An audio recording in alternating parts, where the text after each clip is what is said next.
Before I forget, did anyone come further than 200 miles today? Because Ray, you get the award. Ray Smith is here.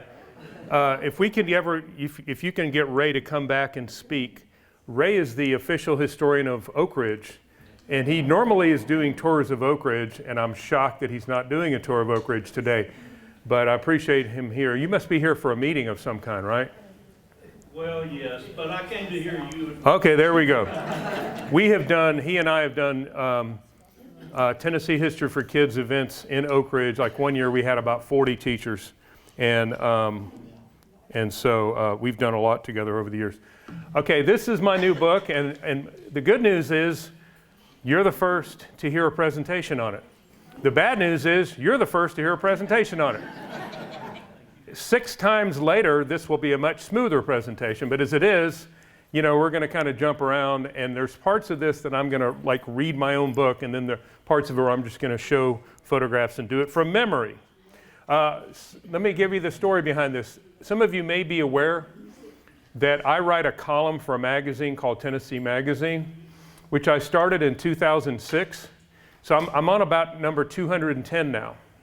I'm running out of material over here, and I started doing these, and at some point I thought maybe I'll do a book of columns, and that's kind of what this started as, but as it turns out, something I may have researched in 2009, when I went back in 2022, I could find a whole lot more stuff, so a column that may have been 1,000 words maybe became 2,000 words. A lot more details that I was able to dig up. And that's kind of the story behind it. So before we get started, I want to ask a couple of questions. First of all, this book covers a 43-year period of history from 1811 to 1854. So let's have a quick discussion. How much has the world changed in the last 43 years? Has it changed more in the last 43 years than it would have changed between 1811 and 1854?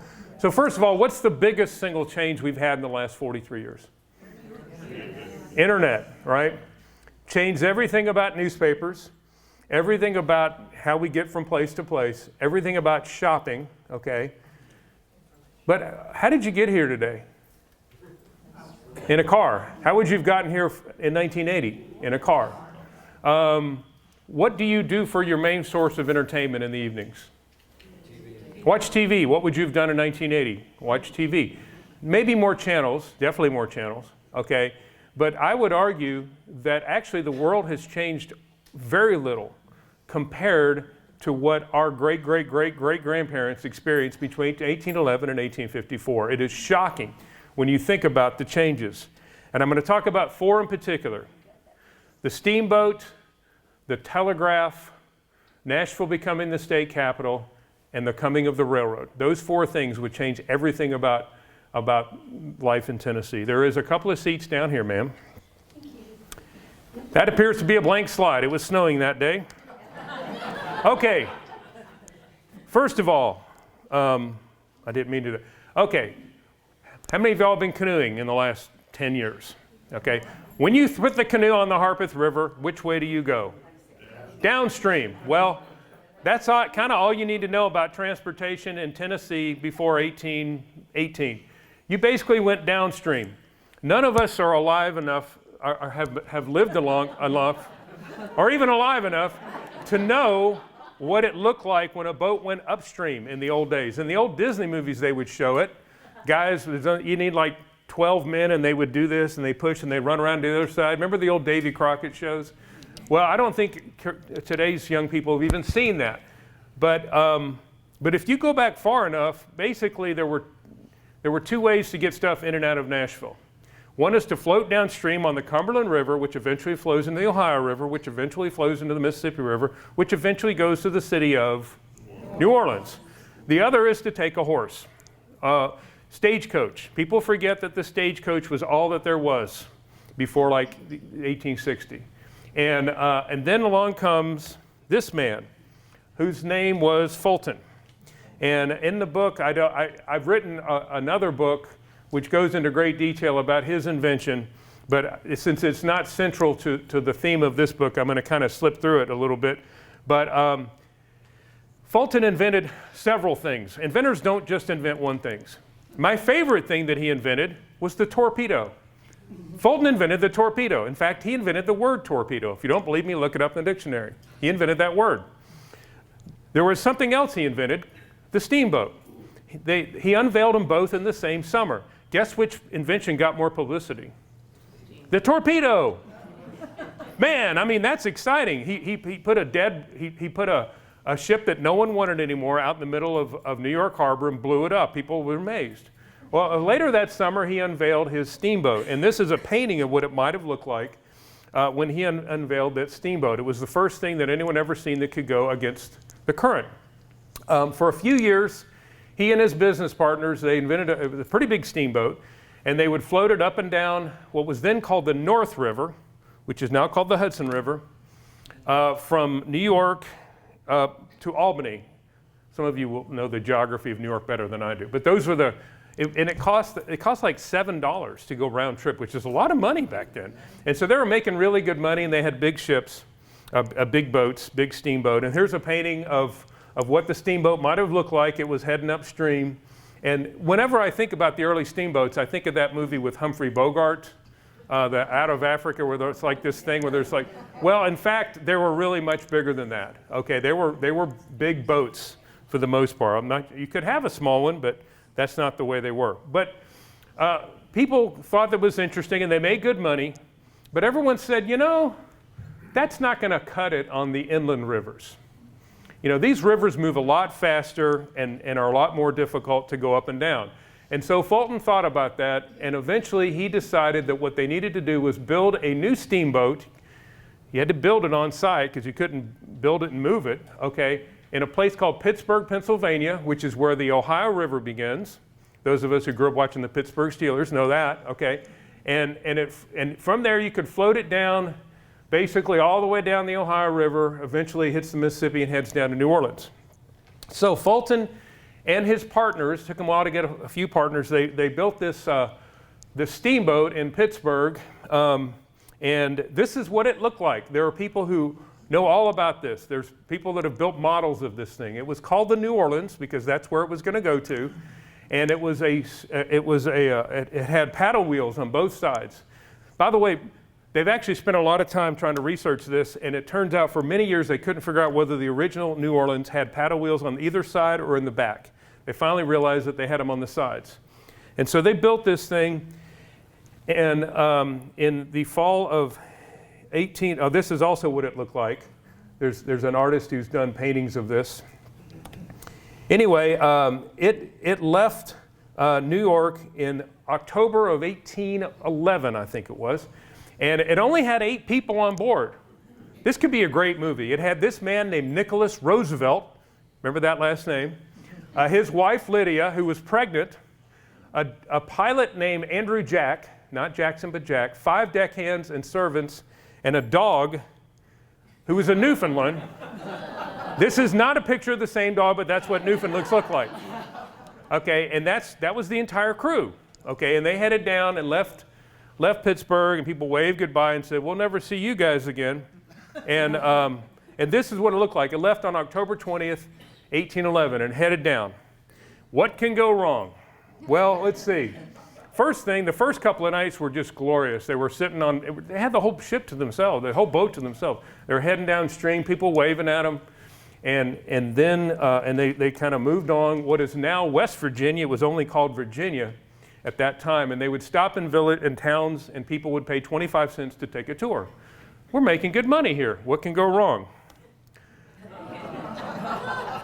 Are any of you from Louisville, Kentucky? The reason the town of Louisville, Kentucky exists is because of these waterfalls. There are waterfalls.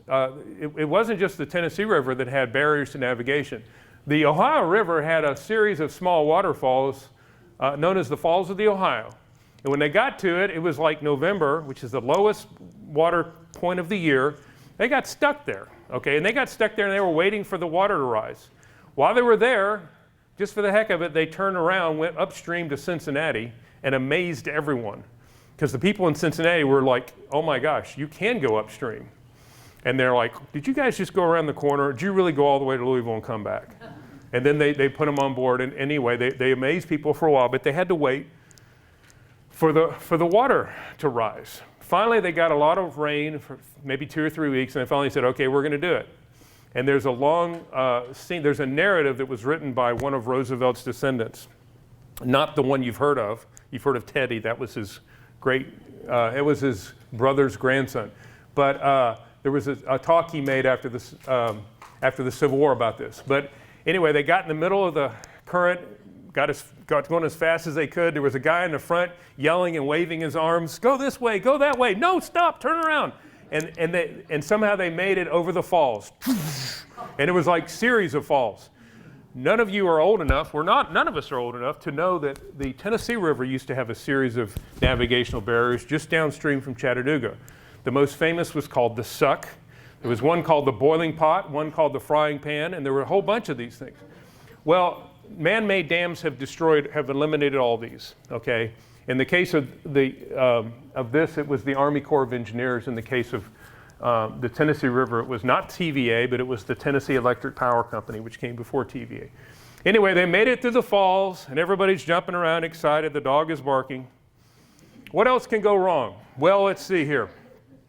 Those of you who read history will know that there was a comet that appeared in the sky at that time period. This was associated with Napoleon's invasion of Russia, okay? And this was a famous comet. It was supposedly really bright in the sky. The Indians thought that the steamboat was somehow associated with it because the steamboat flew off huge sparks as it went, okay? And so this was kind of a weird thing that was happening at the same time. It wasn't pitch dark at night. They had this comet. Okay, so they're moving along. And meanwhile, there's also a war going on, by the way, between the Native Americans and Americans at that part of the country. It was called the War of 1812. And it very much involved the Shawnee. At one point, they're moving along, and they see a bunch of canoes coming out to them. And they're like, let's just go fast. And so they're going fast, and the canoes are going fast. And eventually, they're like, bye. And they outpace them.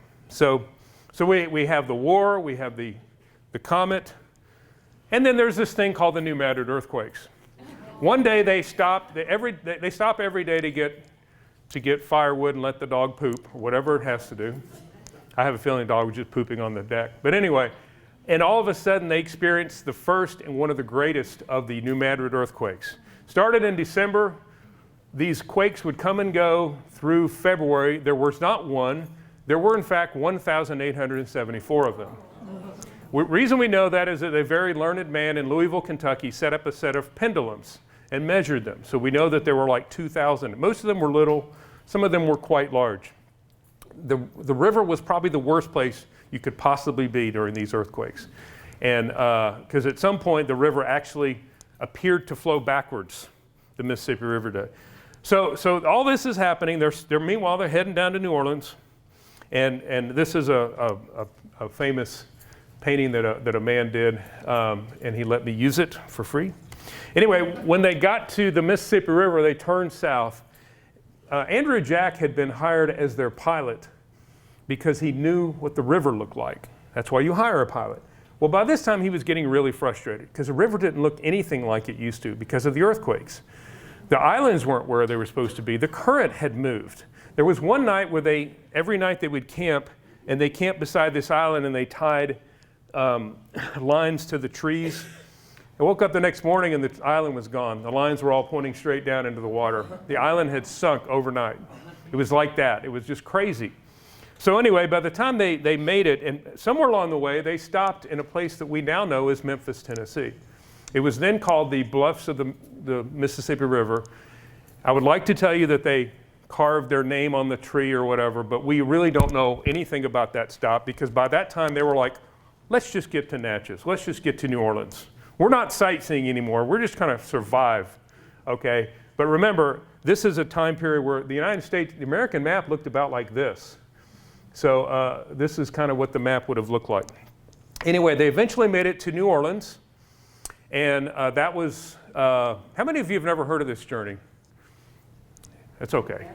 I'd never heard of it before. I think it ought to be a movie, you know. And, but when they got to New Orleans, Mr. Roosevelt returned to New York or wherever he had been, and they left the boat there, and the boat began to go back and forth from New Orleans to Natchez. 3 years later, it hit something and sank. That's kind of the way the steamboat business was. So whatever's left of it is at the bottom of the Mississippi River today. Anyway, this was like 1811, 1812. So the question is, how long would it be from then until Nashville got the steamboat, okay? Well, as it turns out, history books will all universally claim that the General Jackson was the first steamboat that came to Nashville in 1811. And the reason they are is because the early books like this one, which are incredible books, they thought that. Well, and Alan will nod his head about this. Because of the digitization of newspapers, there are so many things we can dig up now that they couldn't dig up, that it's really not fair to make fun of them. But the truth is, this ad appeared in the Nashville newspaper in June of 1818, and it says in black and white, the subscriber has just received by the steamboat Constitution from New Orleans, blah, blah, blah. So the Constitution, there was a steamboat here in 1818 called the Constitution. So the first was not the General Jackson. The reason the General Jackson gets credit as being first is that Governor William Carroll owned part of it, and it made a big deal. And the owners were all local, and so they made a big fuss about it. So, but as it turns out, this was the first. And from that time, Nashville pretty much adopted very quickly to the steamboat. By about 1830, if you look at more like 1824, if you look at the newspaper, you'll see that steamboats are coming and going like crazy. There's 3 or 4 at a time. And a lot of the goods that you could buy on what is now called Second Avenue, is that what it's called? Did they change the name of that one too? Are straight from the steamboat. Something else I was going to say. Oh, one other thing. There was a problem in Nashville. Does anyone know what the name of the main barrier to navigation on the Cumberland River was? Harpeth Shoals. Yes. Who said that? Good job. There's a town there called Ashland City today. But it used to be you couldn't get anything past the Harpeth Shoals maybe 6 months out of the year. So there was, a lot of times boats would come that far, unload everything onto these wagons, and then they take them back from what is now called Ashland City.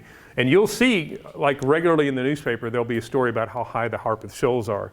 And there was nothing they could do about that. And the Harpeth Shoals remained a problem until about 1905, when they dammed up the Cumberland River. So that's how we got the steamboat, and that's how it changed everything. Nobody cares how we became the state capital, do you? You don't really want to be the state capital, do you? Okay. I know you don't this week. Anyway, let me kind of go. There's a whole chapter in the book about it, and I'm going to. I did a column about this. The chapter is called This Political Sodom.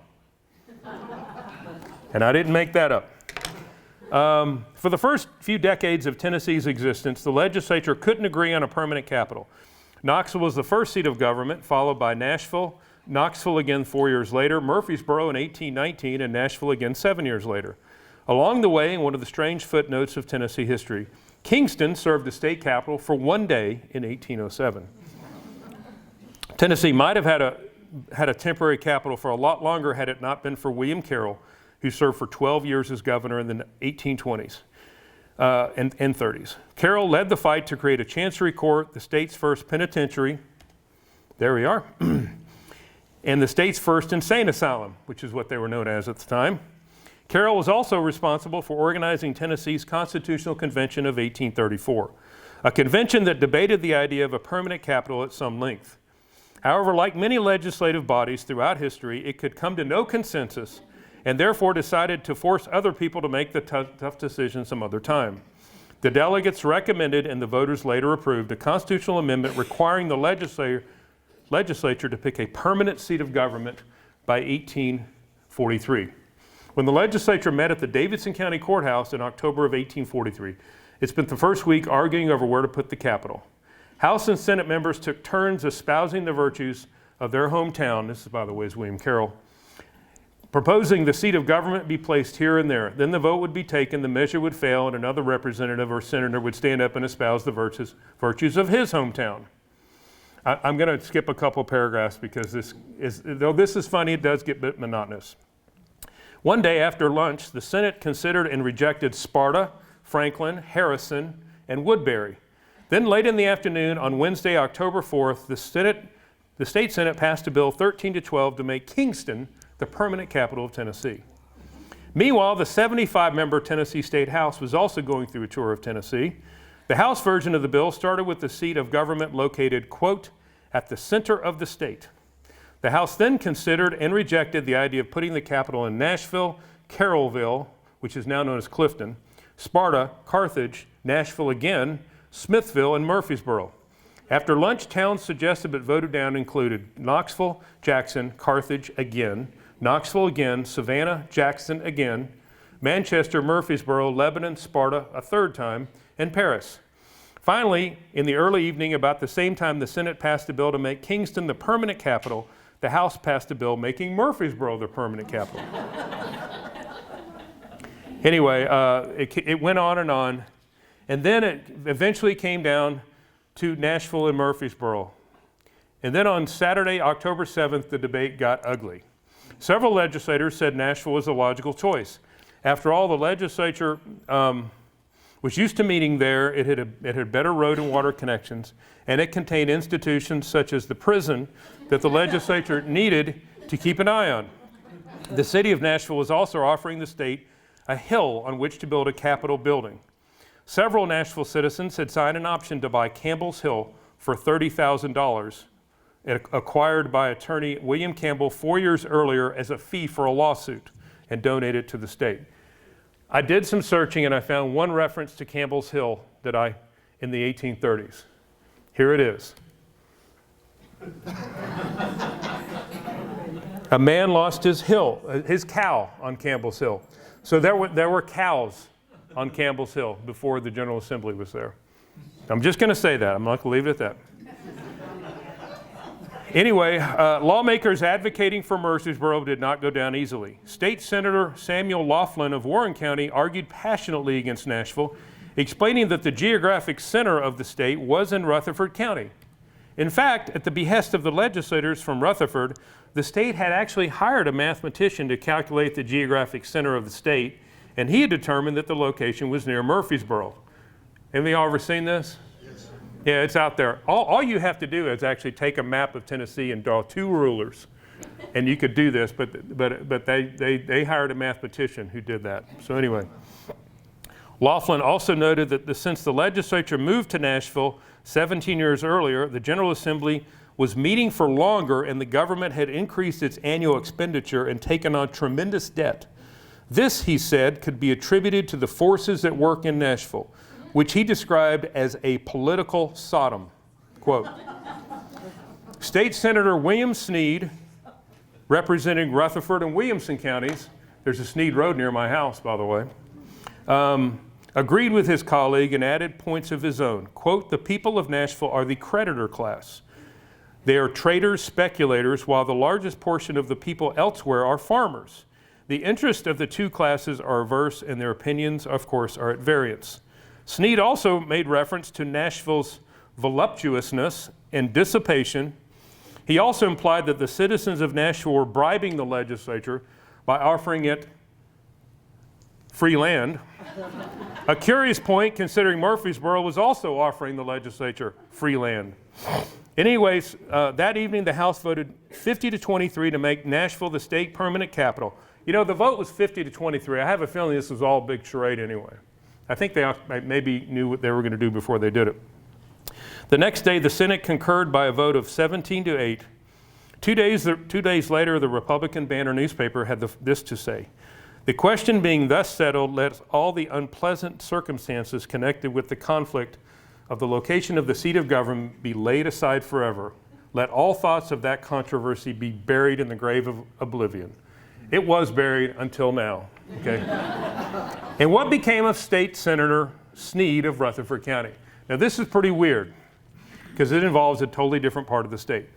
2 years after the state capitol debate, he moved to Knoxville, which is the opposite of the way people used to move, okay, and set up a law practice there. One of his clients was the newly formed Hancock County, a county whose creation in 1844 had been legally challenged. Snead represented Hancock County in that lawsuit, which went all the way to the Tennessee Supreme Court, in which Hancock County won in 1848. In gratitude, the county seat, which was previously known as Greasy Rock, was renamed Sneedville. So that's for whom, and the road near my house is named for Sneed, and the county seat of Hancock County. And then it gets weirder. Sneed was elected to Congress in 1855 on the eve of the Civil War. And he was a leader in Knoxville's secessionist movement. He was a Confederate living in Knoxville. This put him at odds with William Ganaway Parson Brownlow, a Unionist and newspaper editor who is, in my opinion, the greatest insulter in Tennessee history. Brownlow hated Sneed so much that at one point he publicly advocated his execution. And you can read this. They, referring to a list of people that include Sneed, have caused the hanging of better men than themselves or associates. They have instigated the shooting down of others and yet the imprisonment of others. They have filled East Tennessee with widows and orphans. They have destroyed homes and barns, fences and homes. They have plundered honest men of their stock and grain, and they have filled the land with mourning. Let such imps of hell die the death of traitors and upon the shortest possible notice. In case you're wondering, we are, by comparison, a friendly place. I don't know if you've ever looked at newspapers from the 1830s, 1840s, and 1850s, but if you look at them, you realize, oh, this was the reason we actually had a civil war. People basically, if you were political enemies, they advocated somebody take you out and blow your head off. So, but especially this man, Mr. Brownlow. So, anyway, so that's the story of how Tennessee became the state capital. Not a bad picture, huh? Took with my phone the other day. Okay, now on to the telegraph. Before the telegraph, let me see what time it is. How are we doing on time? I'm okay? Moving too fast? I can go slower. Before the telegraph, it typically took between 3 and 6 weeks for news to make its way from the centers of government and commerce in the United States, New York, Washington, and Philadelphia, to Nashville. It took weeks for a clear picture of a presidential election to make its way. Imagine we're having an election and you don't hear about it for like a month later, okay? It took about a month for news of the Battle of New Orleans in January of 1815 to make its way into newspapers across the country. The other day I was looking, and as late as like January 28th, the newspapers in Annapolis, Maryland were reporting that there were rumors that the British had taken over New Orleans. This is 3 weeks after the British got blown off the continent, okay? That's how different things were. It all started with a man named Morse. And what happened was, I think I've skipped a slide. On a voyage from Great Britain to New York in 1832, a painter, he was a painter, named Samuel Morse, and a doctor named Charles Thomas Jackson had long talks about electricity. Apparently they were like sitting in the bar in the boat and having talks about this. And the reason we know this is because there was a lot of arguments in court about who had the idea. And a lot of the people who were witness to these conversations had to be subpoenaed. So this turned out to be a big deal. People had known about electricity for years, but no one had ever found a way to make good use of it. During their long talks, Morse and Jackson talked about the idea that if an electric current could be created and then broken and then created and broken again and again in a series of patterns, it could be used for long-distance communications. Morse was so excited when he got to New York that he started doing experiments with electricity. But he wasn't the only person working on it. Other scientists were already trying to find a way to use electricity to communicate long distance, which is why we really can't call Morse the sole inventor of the telegraph. It's a little more complicated than that. What Morse eventually did, along with the help of Leonard Gale and Alfred Vail, was come up with a series of circuits and relays to send messages long distance. Any y'all electrical engineers? Y'all could do a much better job of explaining this than I can. Anyway, He wouldn't. oh, he would? He wouldn't. He wouldn't? In January of 1838, Morse and Vail demonstrated their invention by sending a message along 2 miles of electric wire at the Speedwell Iron Works in Morristown, New Jersey. The building is still standing. I don't think people believe them because it didn't make a big deal, that demonstration. A message sent along a 2-mile long wire, and both ends of which were in the same building, was one thing, but people still didn't think you could send a message 20 or 30 miles. So to demonstrate that, Morse needed a lot of money, which he didn't have. He also needed help from the government. Well, let's think about this. What does the U.S. Constitution say about the right of you and me, two guys forming a company, to string electric wire from this part of the country to that part of the country, having to go through other people's property? Constitution address this? No. So therefore, this took years.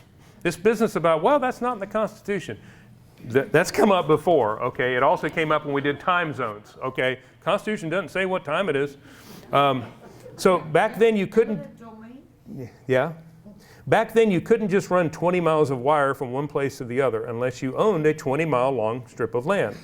But the federal government didn't pay or even allow this sort of thing in 1838. There was nothing in the Constitution about a person having the right to string telegraph lines all over the place, which is one of the reasons members of Congress scratched their heads when Morse asked them for help. Finally, in 1843, okay, the U.S. House of Representatives voted 89-80 to allocate $30,000 and give Morse the legal right to string a telegraph line a long distance. Morse and his friends, I misspelled Morse the second time, got to work laying a telegraph line along the way from Washington, D.C. to Baltimore. It wasn't easy. After all, copper wires were hard to come by, and 38 miles of copper wire simply didn't exist. A company had to be hired to make the wire, make the long poles. People had to be hired to hold, men had to be paid to stick the poles in the ground and string the wire to the top of them. This took time and patience, and Morse was up 1 minute and down the next. Finally, in May 25th, 1844, a group of businessmen and elected officials gathered around a funny-looking electronic device in the Capitol building in Washington, while another group of men gathered around a funny-looking electronic device at a railroad office in Baltimore. I want to point something out. I was in Baltimore about 2 years ago visiting the Baltimore and Ohio Railroad Museum. And they have, this is the picture I took. They imply when you're in that museum that the message came into that exact building where the railroad museum is today. Well, I went home and I went to newspapers.com and I looked, and it didn't come into that building. It came into a building in like what is now downtown Baltimore. And I called them, and they said no one had ever found that before. They weren't thrilled about this, but this is what I'm talking. I mean, they probably assumed that it was in the building, and who would have? It would have been really difficult to look up. But now that we're digitizing newspapers, a lot of stuff that would have been hidden is now being found, and they're like, you don't have to say anything about that, do you? So anyway, so Morse at one end typed a series of dots and dashes into a machine that would have looked to us like a cross between a stapler and a cash register. Vail, who was 40 miles away and on the other end, translated the dots and dashes into a 4-word message. What were those 4 words? What hath God wrought? What hath God wrought? And those are the first 4 words sent, at least officially sent by telegraph. I sometimes think they probably did a test, but you know, as far as they were concerned, those were the first 4 words. It's a Bible verse, Numbers 23:23. One newspaper, a lot of newspapers didn't understand the importance of this, but one newspaper did, and it wrote the following.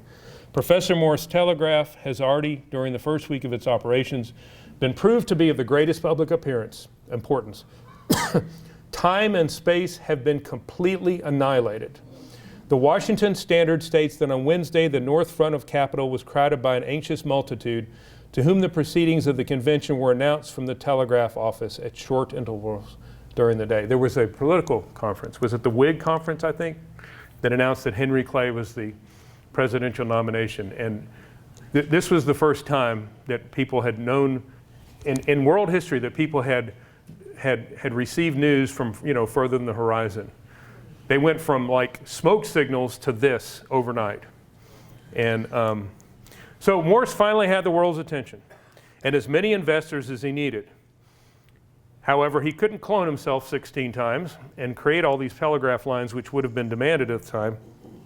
He and his partners formed a business called the Magnetic Telegraph Company to build telegraph lines to New York City, Philadelphia, Boston, Buffalo, and other large cities. What about the South? Don't we get a telegraph? Well, Morse would also sign an agreement with a man named Henry O'Reilly. Anyone ever heard of him? I'd never had. Who started another business called the Atlantic and Ohio Telegraph Company. It was this company, the Atlantic and Ohio, that would extend telegraph lines to places like Cincinnati, Louisville, and Nashville. Now, do you think this business arrangement is going to end well? I don't think so. We invent the computer. Let's just divvy it up in this room. I'm sure nothing can go wrong, right? Anyway, the lines were installed at the rate of about 10 miles a day. I'm talking about in Tennessee and Kentucky. Through Kentucky, heading south from Louisville. O'Reilly and his crew showed up in Nashville on or about Tuesday, February 24th, 1848, sticking poles in the ground and attaching wire to the top of them as fast as they could. It took a few days to get the apparatus working. This is one of the better newspapers in Nashville at that time was called the Tennessee Baptist. And it had this article on February 24th, 1848 that said, "As our paper is going to press this evening, the long-expected apparatus of the chief of lightning men," that's what they were called, Mr. O'Reilly is coming across the public square, followed by a crowd of men and boys staring at the novel arrangements making to enable the people of Nashville to talk with those of Louisville. We congratulate the enterprising head of this enterprise, I'm not sure if that was written too well as our own citizens. And so you think, okay, then I went to the 25th and the 26th and the 27th. It took longer than you would think for the first message to come through. I guess they're like, this dang thing's not working. Go back and check. If there's one break in the line between here and Louisville, it's not going to work. So anyway, it took until March 7th for the first telegraph message to ever make it to Nashville. And it was run in the front page of the newspaper. And the first news ever transmitted to Nashville, Tennessee was that, the arrival of the Britannia in Boston on Saturday. Anyone ever heard of the Britannia? Yeah. You have? Yeah. I never had. The point is, I don't think it's necessarily news that we remember today, but I got a feeling that all around Nashville, people were walking into the store going, "Hey, did you hear that the Britannia was in Boston?" No, why do I care? Well, it was just yesterday. So it's weird to think that like the day before this happened, the news would have been a month old. And this day, the news was brand new. I always wonder what happens to the month of news that like between. It just goes in this black hole, right? Nobody cared. It's the month that no one remembered, okay? But since that moment, we've had an endless stream of news into Nashville. If you look at Tennessee's newspapers before 1845, you will notice that they generally reported national news 3 weeks or so after it happened. After about 1850, you will notice that the national news is reported days or even hours after it happened. So like, for example, when the Civil War took place, there was a story in the newspaper on July 4th that implied that something really bad was about to happen in a place called Gettysburg, Pennsylvania, which is amazing to think about it. Okay, because during the War of 1812, 6 weeks goes by, we don't know who won. Okay, but so it was a different situation after, unless somebody cut the telegraph lines. The Yankees wouldn't do that, would they? Yeah, they would. So anyway, since that date, news has made its way instantly into Tennessee by telegraph, later by telephone, later by television, and later by internet. Oh, and what happened, by the way, to O'Reilly? Anyone here is a lawyer? As it turns out, one of the most important Supreme Court decisions of all time was also made by the exact same Supreme Court that made the horrible Dred Scott decision. And O'Reilly and Morse ended up at loggerheads, imagine that, and they ended up basically going to court and then higher court and eventually to the U.S. Supreme Court, which ruled In January of 1854, the High Court ruled in Morse's favor, causing the complete collapse of O'Reilly's business empire. This is obviously the first case of its kind to ever make its way to the U.S. Supreme Court. If you think about, like, it's not unusual now for them to have cases about electronic media or internet or intellectual property. Well, they kind of all go back to this one, because before this one, you know, it was about horse trading, and then this one takes place. But anyway, this one completely annihilated poor Mr. O'Reilly, and it made Morse into the absolute owner of the intellectual property known as the telegraph. When O'Reilly died in 1886, newspapers in Nashville made a small mention of it, pointing out that he had been a prominent citizen of Rochester, New York. But no one pointed out that it was he who brought the telegraph to Nashville. It just said that his daughter, who apparently lived here, was mourning the death of her father, and he was an old journalist who started the first daily publisher in Rochester, New York. Didn't mention, oh, by the way, he's the person who wired Nashville for the telegraph. Put us on the information highway or whatever. So we kind of forgot about that guy. And now for the railroad. Just checking the time. So I love this picture. I have no idea whether the stagecoach was going to be moving or whether they're just taking a picture. But this is not from the West. If you blow this up huge, this is a company called the Nashville and Ashland City Stagecoach Company. So this is a photograph in the Tennessee State Library, which I purchased for my new book. Before about 1854, everything that came or left to Nashville came by flatboat before 1818, and a combination of steamboat and flatboat after that. As for ground travel, the town was completely dependent on the Cumberland River and the stagecoach companies. That's how you got from place to place. I have another presentation about stagecoaches. It took 3 days and 2 hours to get to Knoxville on the stagecoach. And that's the advertised time. Imagine how long it really took, okay? It took like 8 hours to get to Murfreesboro on the stagecoach. We can't even imagine, and things are going to change really fast when the railroads get here. There are a number of, the story of how Tennessee got railroads is actually about 6 stories, but as it happens, the first one to really come was what's called the Nashville and Chattanooga. I'm not trying to downplay the Memphis and Charleston, which came a few years later, but this was, and in my opinion, this is the most interesting one of all. Everything would change with the creation of the Nashville and Chattanooga Railway. Okay, starting around 1845, there was a state senator named James Overton and a newspaper editor named A.O.P. Nicholson, who began organizing support for a new railroad to Chattanooga.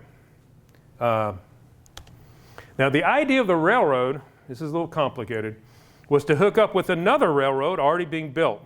As it turns out, the state of Georgia was about 10 years ahead of us. They had built a railroad from Savannah, a couple of railroads from Savannah to a point in the middle part of the state, which started under the name Terminus. Does anyone know what Terminus later became? Atlanta. It became Atlanta. A little bit complicated. I called a guy who's the railroad expert at the Atlanta History Center, and he explained it to me for 7 minutes, and it was really complicated. I'm like, okay, I'm going to have to summarize this. But basically, they built a series of railroads from Savannah to Terminus, and then the state government of Georgia developed a railroad from Terminus to the Tennessee River. They realized then that the original idea of all the railroads was to connect the eastern seaboard to the Mississippi River system. Like the Baltimore and Ohio River was supposed to connect Baltimore Harbor with Ohio River. And this railroad, series of railroads, was going to connect Savannah to the Tennessee River.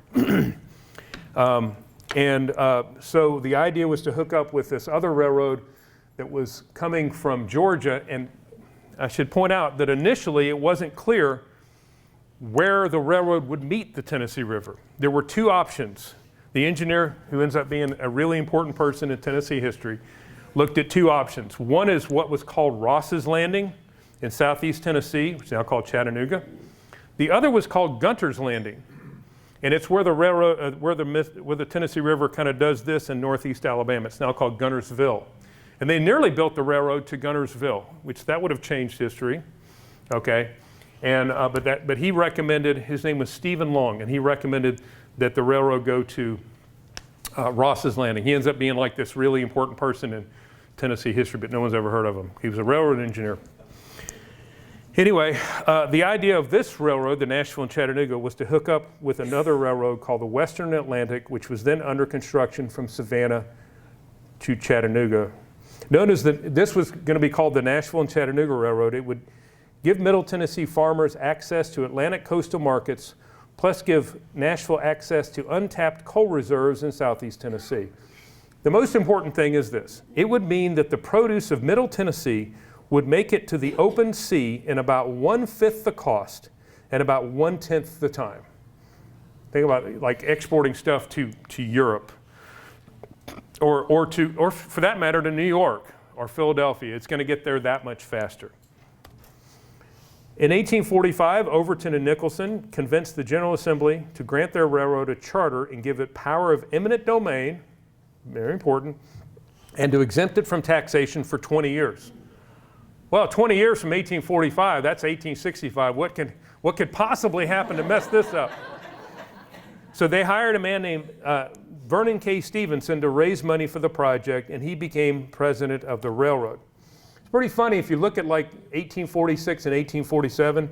Stevenson is basically going door to door and town to town selling stock in the new venture. And he's raising money in small communities throughout Middle Tennessee. This is a little item in the newspaper that describes all the stops he's making. He's not running for public office. He is, in fact, stopping at all these places to raise money for the railroad. Y'all recognize any of those names?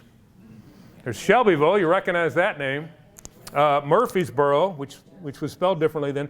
Anyone know where Jefferson is? Yeah, that's the original county seat of Rutherford County. It's gone now. Milton, I think, is still in existence, some version of it. Yeah, there's some of these places that still exist, but Winchester still exists. But a lot of these places simply don't exist anymore. But these are the places he went.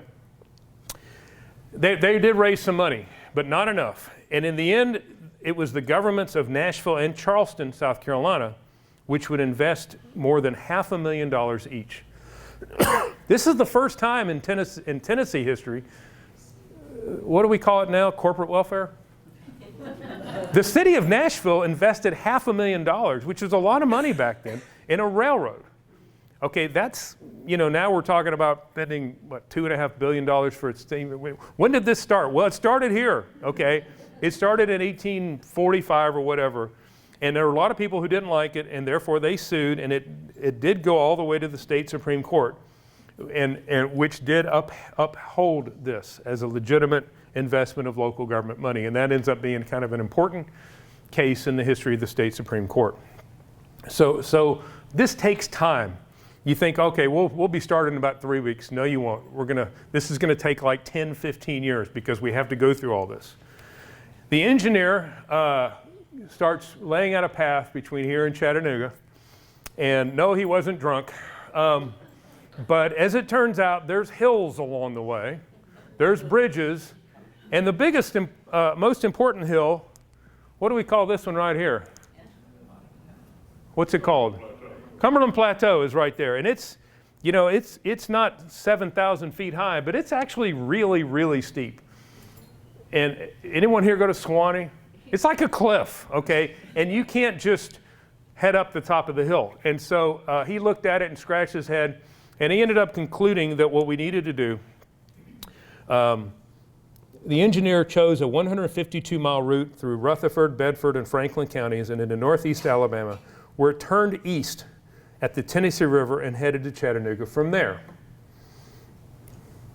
Several towns were created through this process, including a place called Deckard, named for a railroad executive, a place called Cowan, and Stevens, and a place called Stevenson, I wonder who that was named for, in northeast Alabama, and a place called Bridgeport. So there's several towns that this put on the map.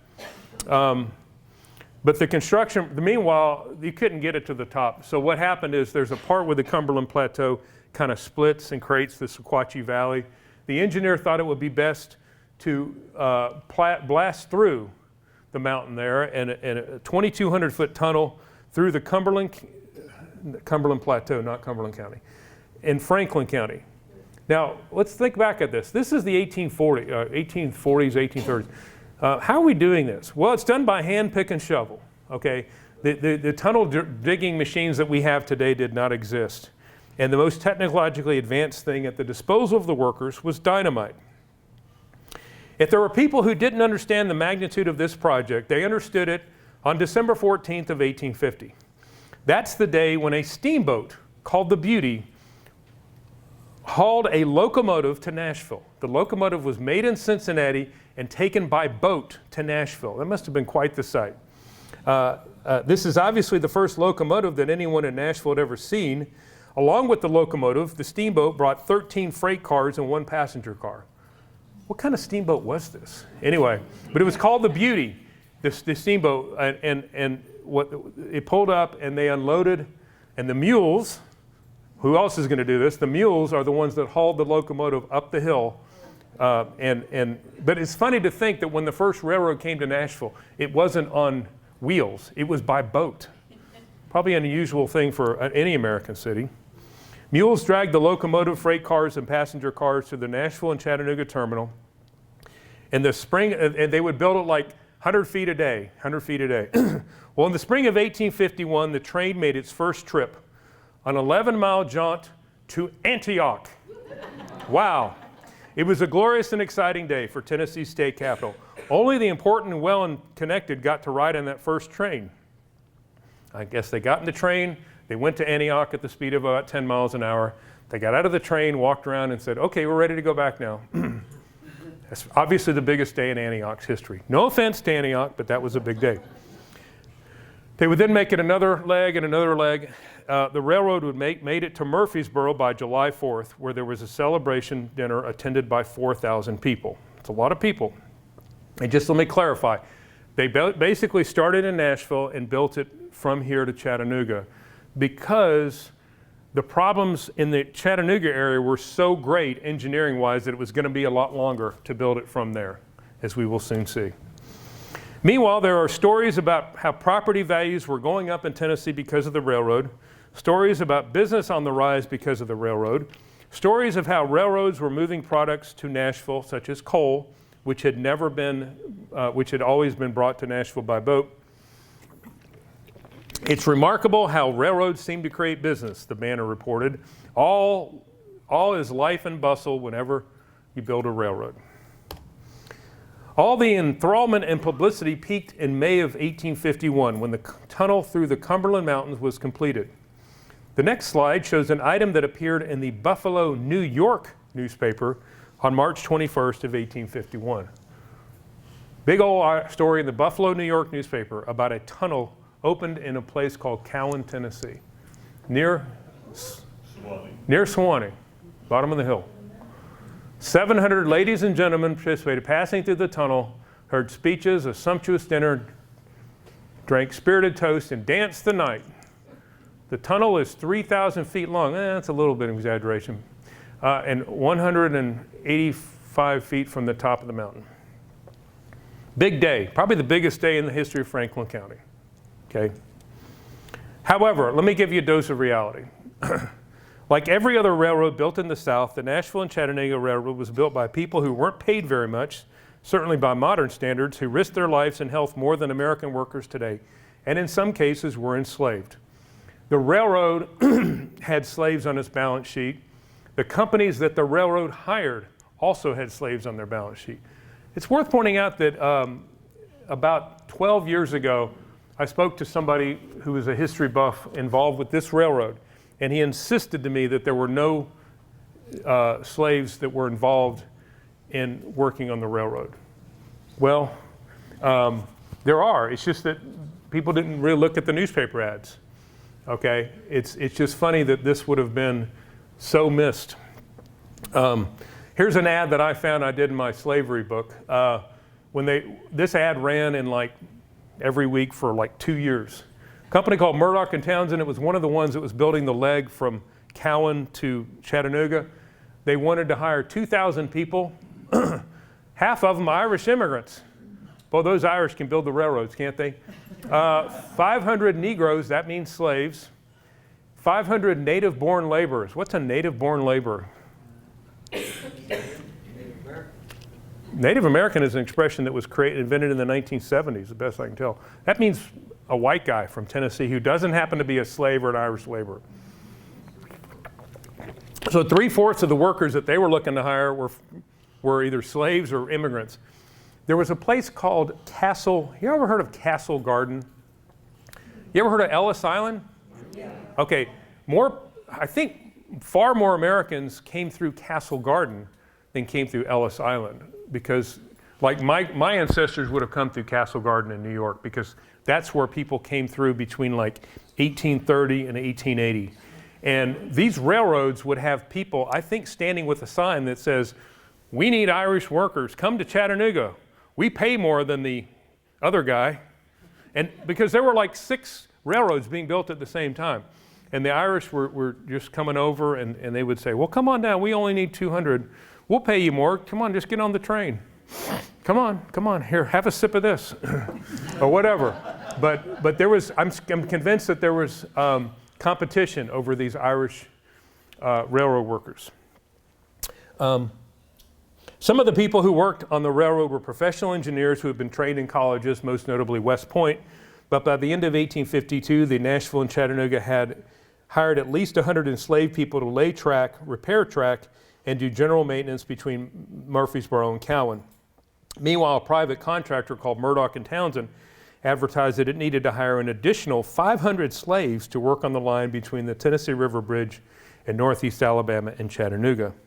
That stretch included an especially large amount of blasting and moving of rock, for instance, where the railroad winds around Lookout Mountain. Anyway, these enslaved people were sent away from I'm not talking about the enslaved people, not the Irish. The way it worked is they were sent away from their families and households and leased to the railroad for months or even years. The railroad would pay the slaveholder a certain amount, like $150 a year for their labors. And remember, that money's going to the slaveholder, not to the slave, okay?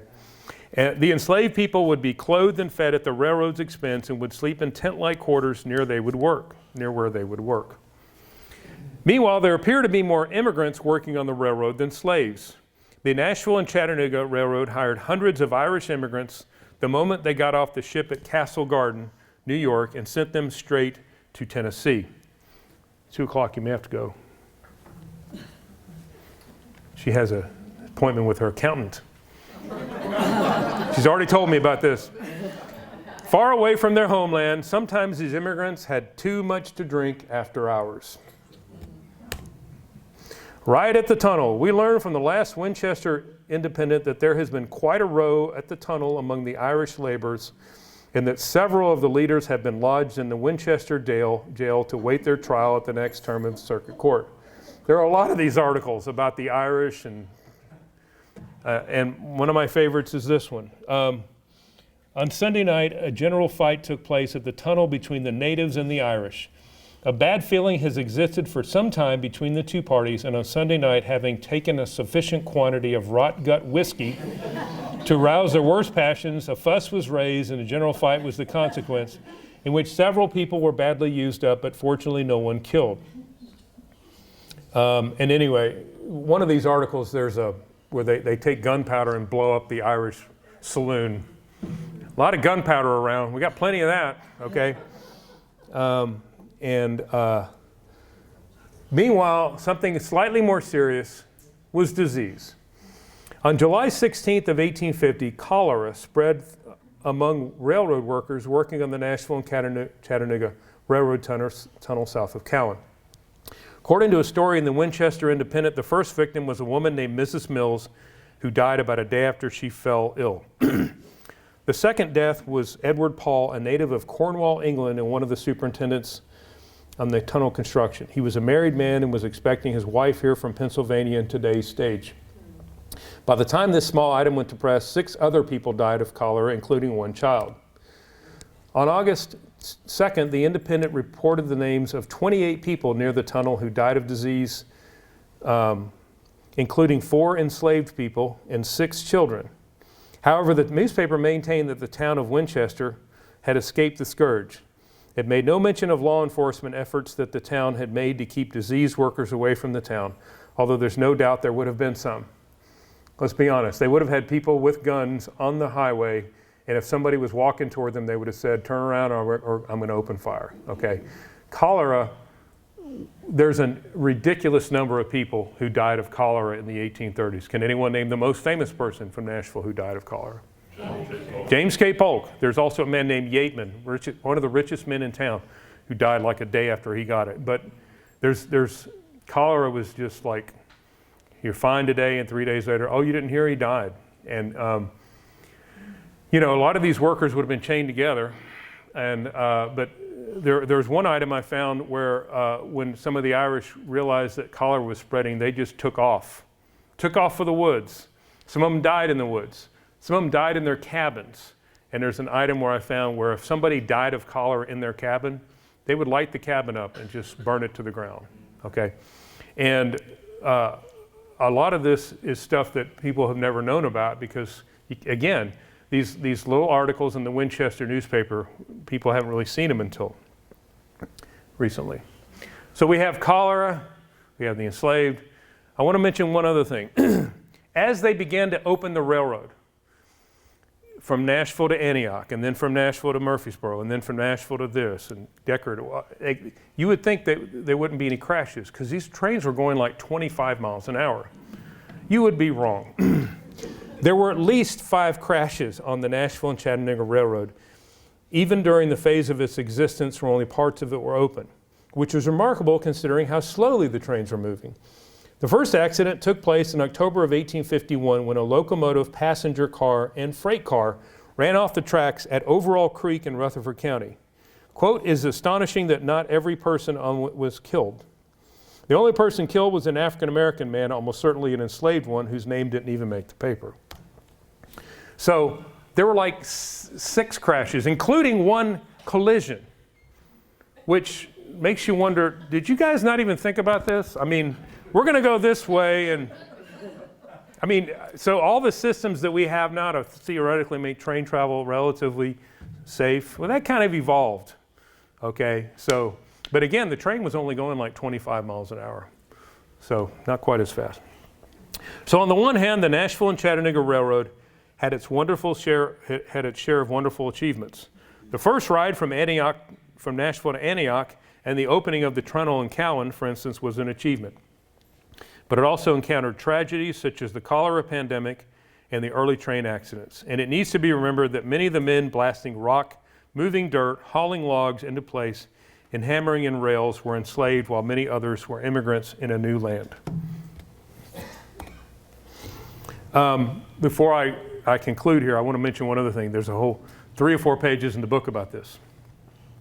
At the very last minute, right when the railroad wasn't done and when people were getting frustrated about the construction delays, there was a shareholder, a wealthy shareholder from Shelbyville, who wrote a letter to the newspaper, and it was published in the Nashville newspaper.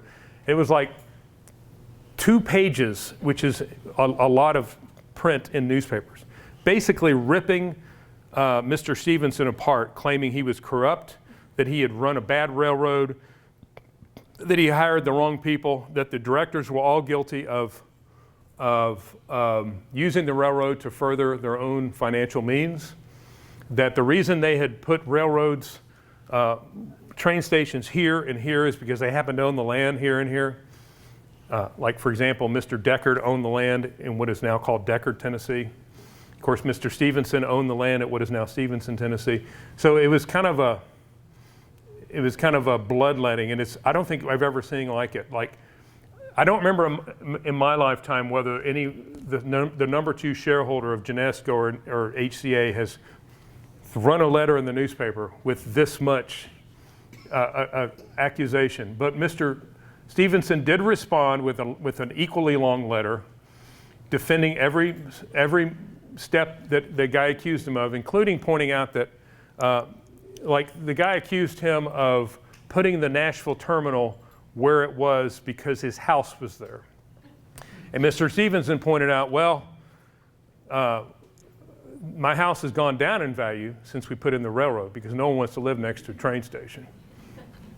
So things like that. And also he defended the location of, I think it's the War Trace, because he went into this long explanation of, well, you have to have whenever there's an incline, you can't have a station there. You have to have it has to be a relatively flat area. It has to be at least 7 miles from the next station. So anyway, the accidents, the delays, the epidemics, the labor problems, and the cost overruns may account for the following. When Nashville was finally connected to Chattanooga, the newspapers treated it with really more relief than celebration. On Saturday, January 15th of 1854, that is a date that I think I've discovered. I don't think anyone in Chattanooga even knows about this. The locomotive Tennessee, it was called the Tennessee, crossed the Nashville and Chattanooga Railroad Bridge over the Tennessee River just east of the town that later became known as Bridgeport, Alabama. The train rolled into Chattanooga 2 days later. And according to the ad, freight trains from Nashville passed through the entire route and over the bridge. Passenger trains are now regularly running, and henceforth there will be uninterrupted communication by railroad between Nashville and Montgomery, Alabama, Charleston, and Savannah. What town did they not even mention? Atlanta. Doesn't exist yet. Who cares? In 1854, Atlanta was just the place formerly known as Terminus. The important places were Nashville, Montgomery, Charleston, and Savannah. So 1854, only 36 years had gone since the first steamboat came to Nashville. And now you could get on a train. First of all, you can get the news that's only like a few hours late, maybe from Boston or Philadelphia. You can get on a train if you have enough money and go all the way to the Atlantic Ocean. That's how much the world changed between 1818 and 1854. And I think this puts the change that we've experienced since the 1980s in some context. I remember the 1980s. I went to college here in the 1980s, and I had a car that would look kind of funny, but life really hasn't changed other than the internet. Nothing compared to what our great-great-great-grandparents would have experienced. And as I point out in the book, I'm sure they thought, okay, that's enough change. Let's just hope for a few years where nothing changes. What would the 1860s bring? I think a lot worse than that. Do y'all have any questions or comments? Yes, sir. Where are the rails made? I knew the answer to that question. Can somebody turn the light on? I think they were made in England, Right. like Sheffield, England or something. Yes? Who decided what gauge to use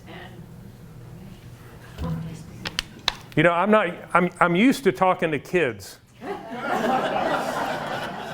And did you hear what she said? She said, who decided what gauge to use? I don't know, but it's possible that they used the same gauge that the Baltimore and Ohio were using.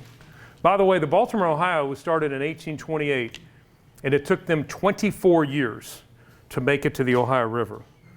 This railroad, the combined railroad, would make it from Savannah to the Tennessee River in about half that time.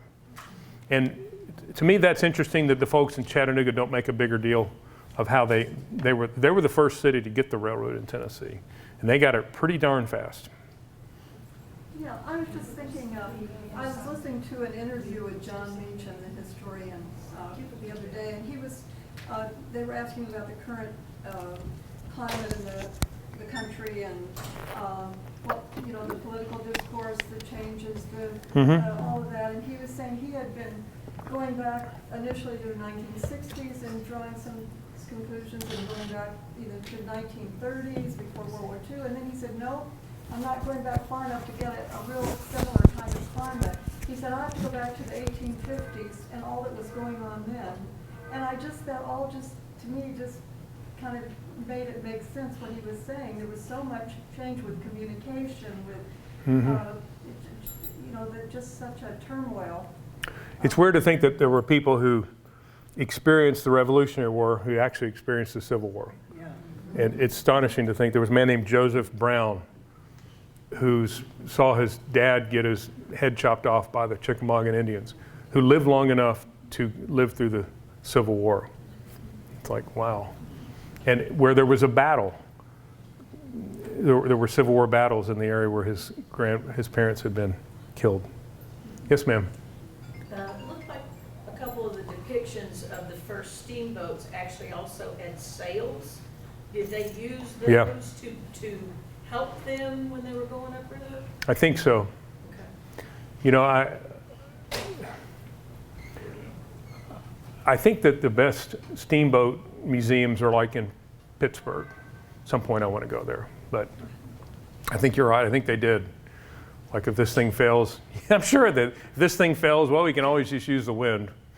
Yes, ma'am. There's a fascinating steamboat museum in Kansas City where they dug up a sunken steamboat and all the wares on it that weren't deteriorated by water were preserved. Yeah, I've heard about that. Yeah. There's a friend that I have who would be a great speaker for this group. He knows more about the Sultana than any human being. And the Sultana was a steamboat that blew up off north of Memphis, killed 2,300 people or something. And it was the worst maritime disaster in American history. Most of the people killed were Union prisoners of war being sent home after the war. They were starved and they couldn't swim anyway and they just died. And he thinks he knows where what's left of the boat is. Because the river has moved, the boat is under a soybean field on the Arkansas side. But it's so close to the river that they can't dig it up because the Mississippi River is like right there. But he's certain that it's down there. I have a few copies of the book. The book is not actually out yet officially, but I have copies, and if you want to buy one, they're $25. The good news is I accept cash and check. Bad news is I don't take credit cards. Did y'all get the message to her today that I don't? She didn't send that out? Oh well. So I do take checks. You're having a book signing on Friday? Yeah, but rules will be the same there too. Yeah. I'm speaking again. If you really want to hear this twice, it's at the Green Hills Library at 11 o'clock in the morning. When? 11 o'clock in the morning. Thank you.